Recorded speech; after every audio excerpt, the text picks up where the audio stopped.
De parler de ces feuilles parce que j'ai remarqué que dans plein de pays où ça existe, des fois ça pousse comme des herbes. Et puis dans d'autres pays, on ne sait même pas ce que c'est. Et puis en France, voilà, il y a des vertus.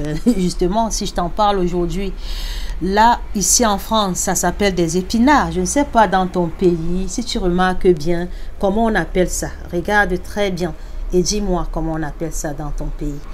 Donc ça, c'est les épinards. Et ici, c'est des légumes du printemps, de l'automne et même d'hiver. Donc en ce moment même, pour ceux qui aiment potager, il peut en avoir, voilà, dans le jardin.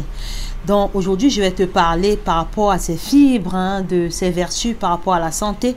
Le fait que ça contient des glucides, des lipides, des protéines. Oui, c'est étonnant, n'est-ce pas? Regarde très bien ces feuilles. Et dis-moi si tu en consommes déjà ou encore si tu voudrais bien introduire dans ton alimentation autant pour moi. Dis-moi en commentaire ou comment on appelle ça tout simplement dans ton pays. Comment on appelle, regarde très bien et dis-moi si tu l'as déjà vu pousser. Même sur les chemins, en fait, l'as-tu déjà vu en fait. Donc c'est très riche en substances minérales et en oligo-éléments. C'est des feuilles très riches en potassium. On dira en France que c'est bien pour tout ce qui est de la santé cardiovasculaire. C'est pas pour rien, c'est parce que ça contient du potassium. Ce potassium qui va jouer sur tout ce qui est des pathologies cardiaques. Ça contient du magnésium, donc ça a tendance à apaiser pour tous ceux qui sont angoissés, stressés. Voilà, ça va être bien pour vous, ça va être bénéfique pour votre santé. Parce que le taux de magnésium en consommant ces feuilles-là, vous serez au top de la journée et même pas besoin de compléments alimentaires. Ça contient du zinc. Donc, si tu consommes les épinards, tu verras que ta peau va s'améliorer, oui.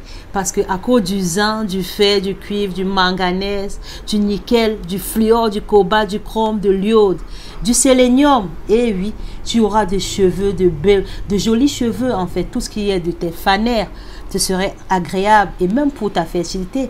Parce que pour des femmes qui ont un cycle régulier ou pas. Donc, si tu as un cycle irrégulier, ça va t'aider à réguler ton cycle.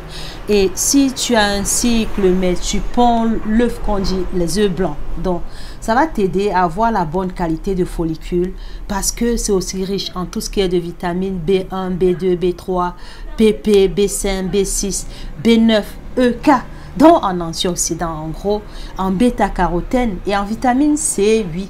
Donc dans les simosides, des fois, moi je vais avoir ça, je vais rajouter avec l'ananas par exemple, je vais mixer une bonne poignée comme ceci et le tour est joué. Donc là, pour bénéficier de toutes ces vitamines, c'est ce que tu dois faire. Et il y a aussi des substances comme des caroténoïdes, oui, lypéine, zéaxanthine, du coenzyme Q10. Donc, si tu as déjà entendu parler du coenzyme Q10, peut-être que tu vois souvent dans des produits de beauté et que c'est bien pour ton collagène, c'est bien pour la peau. Alors là, je te recommande de consommer ces feuilles. Donc, c'est riche en tout ce qui est flavonoïdes, en quercétine, apigénine, catéchine, en terpènes. Donc, je te recommande d'en consommer. Et puis, les épinards, comme tu vois là, si tu peux avoir ces feuilles autour de toi, sache que c'est très riche en vitamine B9. Donc, ça va être bien pour la fertilité féminine en général parce que c'est riche en acide folique. Donc, l'acide folique, dont on te recommande, des fois même, on te le prescrit. Donc, en consommant ça sur une bonne dose, tu peux combler tes besoins en acide folique. Et c'est pas tout, hein, donc écoute attentivement. Et si tu es jusqu'à là, lâche un pouce. Voilà, clique. Voilà, montre que tu es là, que tu m'écoutes, que tu aimes ce que je fais. Donc, la consommation d'épinards est aussi efficace dans les cas d'alcoolisme. Si tu veux arrêter de boire, par exemple, ça va t'aider parce que ça contient de la vitamine B9, B1E qui vont t'écœurer en fait de tout ce qui est de l'alcool. Et l'allaitement maternel, pour ceux qui pratiquent l'allaitement maternel, je vous recommande de consommer les épinards parce que ça va augmenter naturellement votre lait. Et ceux qui sont anémiés également ou qui sont simplement des végétariens, je vous le recommande. Donc pour les végétariens qui viennent me voir, ils savent déjà que je leur ai recommandé parce que c'est riche en fer et en vitamine B9. Donc je n'en parlerai pas excessivement pour que la vidéo ne soit pas extrêmement longue. Donc, voilà, si je vais répondre à quelqu'un qui m'a dit, dans quel cas de maladie consommer des épinards? Je dirais que si vous souffrez de cancer, je vous le recommande. Si vous êtes constipé, je vous le recommande.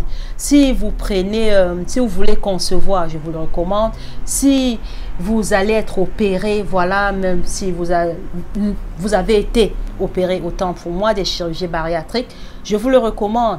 Si vous avez la dépression, si vous voulez vous exposer au soleil, je vous le recommande. Si vous souffrez de maladies cardiovasculaires, de troubles métaboliques en général, parce que c'est riche en B3, CE, en bêta-carotène. Si vous avez de la cataracte, dans les problèmes des yeux, dans la vue, voilà, je dis en gros, je ne vais pas rentrer dans tout ce qui est de la maladie de la cataracte. Je vous le recommande. Si vous avez des problèmes de vieillissement prématuré de la peau, je vous le recommande. Les cheveux cassants, je vous le recommande. Des troubles de fertilité, de problèmes de fertilité, je vous le recommande. Des rhumatismes, et puis si vous êtes un sportif, c'est encore meilleur. Et puis si vous voulez arrêter de fumer, demandez conseil à votre nutritionniste, mais vous pouvez commencer à introduire des épinards dans votre alimentation.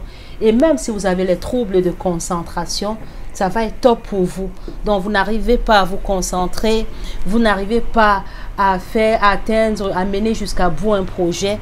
Allez, consommer des épinards. Parce que je vais encore parler du fait que ça contient l'acide oxalique. Donc, prenez toujours contact avec votre nutritionniste pour les choix des aliments. Et pour ceux qui souffrent de tout ce qui est de gouttes, j'ai parlé de la goutte, vous pouvez retrouver sa vidéo dans ma chaîne également. Donc, pour les personnes qui souffrent des calculs rénaux et des gouttes, veuillez demander conseil avant de consommer ces feuilles-ci. Donc, à bientôt.